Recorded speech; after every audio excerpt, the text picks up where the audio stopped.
नाज़रीन, खल्के खुदा पर जुल्म जबर करके और अपनी फिरौनियत का मुजाहरा करके मुल्क में फसादियत की दीवार खड़ा करने वाला काजी पायजीसा एक बार फिर जलीलो ख्वार हुआ है। काजी पायजीसा ने अपने दौर में कानून की धज्जियां उड़ाई, जिसकी वजह से हर कानून पसंद उनसे नफरत करता है, जिसका इजहार हमेशा अवाम की जानिब से भी किया गया और कानून पसंदों की जानिब से भी किया जाता रहा है। इसकी हालिया मिसाल कराची में नजर आई, जहाँ हमेशा की तरह काजी पायजीसा से जजों और वकीलों की जानिब से नफरत देखने में मिली। इससे पहले भी हमेशा उनके साथ कानून पसंदों का यही रवैया रहा है, क्योंकि हर इंसाफ पसंद उनसे शदीद नफरत करता है। सहाफी मतियुल्लाह जान ने अपने विलाग में बताया कि कराची में मशहूर कानूनदान और साबिक वजीर कानून एडवोकेट खालिद अनवर वफात पा गए, तो वहाँ पर मुल्क भर से बड़े बड़े कानूनदान, वकला और जजेस आए हुए थे और काजी पायजीसा भी वहाँ पर गया हुआ था। सुप्रीम कोर्ट के मौजूदा सीनियर जज जस्टिस मुनीब अख्तर भी वहाँ पर मौजूद थे और राहलत फरमाने वाले एडवोकेट खालिद अनवर के दामाद की हैसियत से लोग उनके साथ ताजियत कर रहे थे, लेकिन उन्होंने काजी पायजीसा से हाथ मिलाने से इनकार कर दिया और सबके सामने काजी पायजीसा जलीलो ख्वार हो गए। इसी तरह वहाँ पर मौजूद दीगर जजेस ने भी काजी ईसा के साथ हाथ मिलाना गवारा नहीं किया और वो अकेले अकेले घूमते हुए नजर आए और कोई भी उनको मुंह नहीं लगा रहा था। यहाँ तक कि 2 साबिक जज साहबान भी वहाँ पर मौजूद थे और जब काजी पायजीसा ने उनके साथ हाथ मिलाने की कोशिश की तो उन्होंने भी अपना हाथ पीछे कर लिया। यहाँ तक कि सहाफी मतियुल्लाह जान के मुताबिक उन 2 जजेस ने काजी पायजीसा को ताने देते हुए कहा कि वो वापस सिस्टम में आ चुके हैं, यानी रिटायर होने के बाद भी उन्हें किसी सेक्टर में दोबारा कोई नौकरी मिल चुकी है, लेकिन काजी पायजीसा को कोई भी दोबारा किसी जगह में रखने के लिए तैयार नहीं है। काजी पायजीसा ने उनके सामने कहा कि वो भी बदल चुके हैं और अपनी गलतियों का इदराक रखते हैं। गालिब ने कहा था कि मेरे कत्ल के बाद उसने जफा से तौबा, हाय उस जोदे पशेमा का पशेमा होना। काजी पायजीसा भी मुल्क में जमहूरियत को खत्म करके और आइन की धज्जियां उड़ाकर अब अपनी गलतियों पर शर्मिंदा नजर आता है, लेकिन कोई भी उसके घटिया किरदार को बोलने के लिए तैयार नहीं है। सहाफी मतियुल्लाह जान ने अपने विलाग में एक और इंकशाफ भी किया और बताया कि वहाँ पर दरख्त के साए में कुछ जज साहबान खड़े हुए थे और उनमें से किसी ने कहा कि काजी पायजीसा धूप में खड़े हुए हैं और उन्हें भी अपने पास बुला लेना चाहिए, तो उन सब ने कहा कि उसको धूप में ही खड़ा रहने दो। यानी उसके साथ इस कदर नफरत हो चुकी है कि कोई भी जज या वकील या कोई भी कानून पसंद उन्हें अपने साथ खड़ा करना भी गवारा नहीं करता। आइए ये वीडियो देखते हैं जिसमें मतियुल्लाह जान तमाम वाकयात का इहाता कर रहे हैं।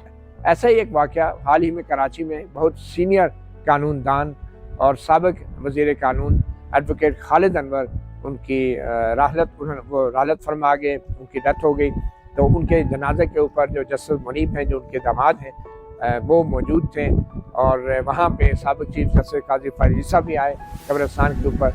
तो बताया गया कि जस्टिस मुनीब अख्तर ने उनको बिल्कुल वो नहीं मिले और उनसे मुलाकात भी नहीं की और उस कब्रिस्तान में जितने भी लोग, इवन के साबिक चीफ जस्टिस हाकिम निसार भी मौजूद थे, इवन के वो भी जस्टिस काजी पायजीसा को नहीं मिले और कोई भी शख्स काजी पायजीसा को बज़ाहिर मिलने के लिए तैयार नहीं था। सिर्फ 2 लोग मिले और उनके साथ भी जस्टिस काजी पायजीसा ने कुछ ऐसी बात कर दी कि उन्होंने जब हाथ आगे बढ़ाया तो उन्होंने कहा मैं हाथ नहीं मिलाता, कुछ पता नहीं चलता आज कौन बंदा मुनाफिक है और कौन नहीं है, कौन दिल से हाथ मिला रहा है, इस तरह की कोई बात कर दी। और फिर जो जज साहब हाथ मिलाने की कोशिश कर रहे थे उन्होंने कहा हम तो वापस आ गए हैं, यानी कि उन्होंने एक तरह से कहा कि जो रिटायर्ड जज थे और दोबारा वो किसी शायद असाइनमेंट उन्हें मिल गई थी, तो उन्होंने कहा हम तो वापस आ गए, यानी एक किस्म का वो शायद मजाक कर रहे थे कि आप तो वापस नहीं आ सकते, हम तो वापस आ गए। तो जिस पे काजी पायजीसा ने कहा ज़राए के मुताबिक कि हम भी कुछ देर के लिए गुमराह हो गए थे, हम भी वापस आ गए।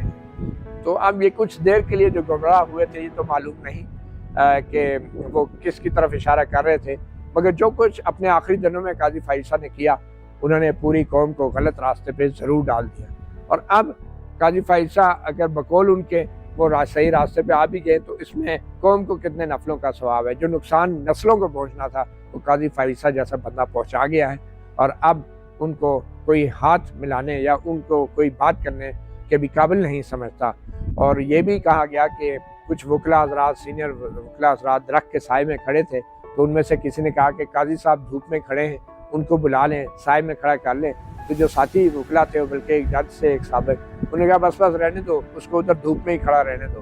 तो अब ये नौबत आ गई है नाज़रीन, आपने देखा कि काजी फायजीसा इबरत का निशान बन चुके हैं और कोई भी इंसाफ पसंद उन्हें अपने करीब भी खड़ा नहीं होने देता और उनसे शदीद नफरत करता है और सुप्रीम कोर्ट के जजेस तो उनसे हाथ मिलाना भी पसंद नहीं करते। इस सब की वजह काजी ईसा की वो करतूत है जो उन्होंने अपने दौर में रवा रखे, क्योंकि उसने पाकिस्तान में आइन का तहफ्फुज करने की बजाय मुल्क के सबसे बड़े आईनी ओहदे पर बैठकर आइन की पामाली और आइन शिकनी की दास्तान रकम की। और वो तमाम लोग जो काजी फायजीसा के सामने आइन की धज्जियां उड़ाते रहे, काजी उनका तहफ्फुज करता रहा और उनके साथ मिलकर मावराए अदालत तमाम कार्रवाइयों को सपोर्ट फराहम करता रहा, जिसकी वजह से पाकिस्तान में आइन अमलन मुअत्तर रहा। काजी फायजीसा का दौर पाकिस्तान की अदलिया का एक बदतरीन दौर था, जिसमें इंसानी हुकूक की शदीद पामालियां हुई, चादर और चार दीवारी का तकद्दुस की पामालियां हुई, सियासी रहनुमाओं और सियासी कारकुनान के खिलाफ मुल्क की तारीख का शदीद क्रैकडाउन हुआ। हजारों बेगुनाह अफराद 1.5 साल से जेल की सलाखों के पीछे पड़े हुए हैं। यहाँ तक कि काजी फायजीसा के दौर में होने वाले इस बदतरीन क्रैकडाउन से पाकिस्तान की खवातीन भी महफूज नहीं रही और आज भी उनकी एक बड़ी तादाद जेल की सलाखों के पीछे मौजूद है। ये काजी फायजीसा की कारस्तानी ही है कि मुल्क की सबसे बड़ी जमात को कुचलने के लिए एक ऐसे बदतरीन क्रैकडाउन की बुनियाद रखी गई जिसने पाकिस्तान में जुल्म जबर और फसादियत की नई दास्तान रकम की। काजी फायजीसा ने अपनी अना की तस्कीन के लिए पाकिस्तान के सबसे मकबूल लीडर इमरान खान पर जुल्म सितम और उनकी सियासी जमात पर जबर और फसादियत के पहाड़ तोड़ने में कोई कसर नहीं छोड़ी और सियासी मुखालफिन के साथ मुकम्मल ताउन करते हुए वो इन कार्रवाइयों में बराबर का शरीक रहा। काजी फायजीसा की वजह से पाकिस्तान में वोट की हुर्मत को पामाल किया गया और ये गैर एलानिया मार्शल लॉ नाफिज रहा, जिसकी वजह से फार्म 47 पर चोरों और लुटेरों को पाकिस्तान पर मुसल्लत किया गया। यही वजह है कि मुल्क की तारीख के इस बदतरीन किरदार के खिलाफ दुनिया भर में मौजूद पाकिस्तानियों में शदीद नफरत पाई जाती है और वो इसका इजहार दुनिया के हर कोने में करते हैं। और अब काजी पाकिस्तान आया हुआ है तो यहाँ भी इसके साथ इसी किस्म की नफरत देखने में मिली है, क्योंकि जज साहबान अच्छी तरह जानते हैं कि ये कैसा जज था। बतौर चीफ जस्टिस, जस्टिस ईसा तंग नजर, इंतकामी, कमजोर, बेहिस, खुद पसंद, तहकीर आमेज और बेशरम थे। उनमें वकार और आजिजी की कमी थी और वो बैरूनी दबाव के सामने खामोश रहे। उनका दौरे सरबराही, तंग नजरी, इंतकामी रवैये और पस्त अंदाज से इबारत था, जिसमें वकार और आजिजी का फुकदान नुमाया था। उन्होंने उस इदारे से खयानत की जिसकी हिफाजत का उन पर जिम्मा था। वो बैरूनी दुनिया को काबू करते हुए उसके सामने बेबस नजर आए। अदलिया की इज्जत और वकार के दिफा में ना तो उन्होंने जुर्रत दिखाई और ना ही इखलाकी इस्तिकामत। काजी का सारा फोकस तहरीक इंसाफ को खत्म करने पे रहा। इंतखाबात से कबल इलेक्शन कमीशन और पाकिस्तान ने PTI के इंट्रा पार्टी इलेक्शन को कलअदम करार दिया और इमरान खान की जमात से उनका इंतखाबी निशान बल्ला भी वापस ले लिया। PTI के इंट्रा पार्टी इलेक्शन का मामला सुप्रीम कोर्ट गया, जहां काजी ने इलेक्शन कमीशन के फैसले को दुरुस्त करार दे दिया। जस्टिस काजी फायजीसा ने PTI के इंट्रा पार्टी इलेक्शन का मामला समाअत के लिए मुकर्रर किया और इस मुकदमे में सुप्रीम कोर्ट की जानिब से जो फैसला आया उसने 8 फरवरी के इंतखाबात को मुतनाज़ा बना दिया। डटाई का ये आलम था कि अपने इस फैसले के बरक्स 8 फरवरी के इंतखाबात के बाद जब मखसूस नशिस्तों से मुतल्लिक सुन्नी इत्तेहाद कौंसिल की अपील की समाअत हुई तो उसमें चीफ जस्टिस ने कहा कि इलेक्शन कमीशन ने इंट्रा पार्टी इलेक्शन से मुतल्लिक इस अदालती फैसले को नहीं समझा और उन्होंने अपने फैसले में ये नहीं कहा था कि इस जमात के हिमायत याफ्ता उम्मीदवारों को बल्ले का निशान अलॉट न किया जाए। 12 जुलाई को चीफ जस्टिस की सरबराही में समाअत करने वाली 13 रुकनी फुल कोर्ट ने एक मुख्तसर फैसला सुनाया। 8-5 के अक्सरियती फैसले के जरिए करार दिया गया कि 8 फरवरी के आम इंतखाबात में जिन उम्मीदवारों ने कागजात नामजदगी में पाकिस्तान तहरीक इंसाफ की जानिब से जारी करदा पार्टी टिकट्स जमा करवाए थे उनका ताल्लुक PTI ही के साथ है और उन 39 अरकान को आजाद उम्मीदवार ख्याल नहीं किया जाएगा, जबकि 41 उम्मीदवार 15 रोज के अंदर PTI या किसी और जमात में शमूलियत इख्तियार कर सकते हैं। ये फैसला जस्टिस मंसूर अली शाह ने तहरीर किया था, जिसकी उनके अलावा 7 दीगर जजेस ने हिमायत की थी। अलबत्ता चीफ जस्टिस काजी फायजीसा अकलियती फैसले का हिस्सा थे। काजी साहब को ये फैसला सुनकर खूब मिर्चें लगी। मखसूस नशिस्तों से मुतल्लिक काजी फायजीसा ने जो इख्तिलाफी नोट लिखा है उसमें उन्होंने अपने उन साथी जजेस की जुडिशल सोच पर सवालात उठा दिए जिन्होंने मखसूस नशिस्तें पाकिस्तान तहरीक इंसाफ को देने का फैसला दिया था। जस्टिस फायजीसा ने आर्टिकल 63A से मुतल्लिक भी फैसला दिया, जिसमें उन्होंने हुकूमती अपीलें मंजूर की। इस आर्टिकल के हवाले से जस्टिस उमर अता बंदियाल की तरफ से कहा गया था कि अगर कोई रुकन मुनहरिफ होता है तो वो D सीट भी होगा और उसका वोट शुमार भी नहीं होगा। इस फैसले को आइन दोबारा तहरीर करने के मुतरादिफ करार देते हुए हुकूमत ने नजरसानी दरखास्त दायर की थी, जिसे जस्टिस फायजीसा की सरबराही में कायम बेंच ने तस्लीम किया, जिसके बाद अब कोई भी रुकन मुनहरिफ होने के बाद D सीट तो होगा लेकिन उसका वोट शुमार किया जा सकेगा। इस तरह लोटों के जरिए आईनी तरामीम की राह हमवार की गई। जस्टिस फाइज के सामने ऐसी कानून साजी हुई जिसके जरिए एक शख्स को चीफ जस्टिस बनने से रोकने के लिए कानून बनाया गया, एक शख्स को विक्टिम बनाया गया। काजी इस सारे अमल में ऑन बोर्ड था। काजी फायजीसा की तरफ से दिए जाने वाले फैसलों में एक फैसला 6 सितंबर 2024 का है, जिसमें PDM हुकूमत की जानिब से नैब कानून में की गई काली तरामीम को मंजूर किया गया। अलगरज काजी फायजीसा जमहूरियत दुश्मन और करप्ट शख्स था। पिछले 2 साल और कुछ जायद महीनों में मुल्क का सत्यानाश हो गया है। इसमें काजी फायजीसा के 13 माह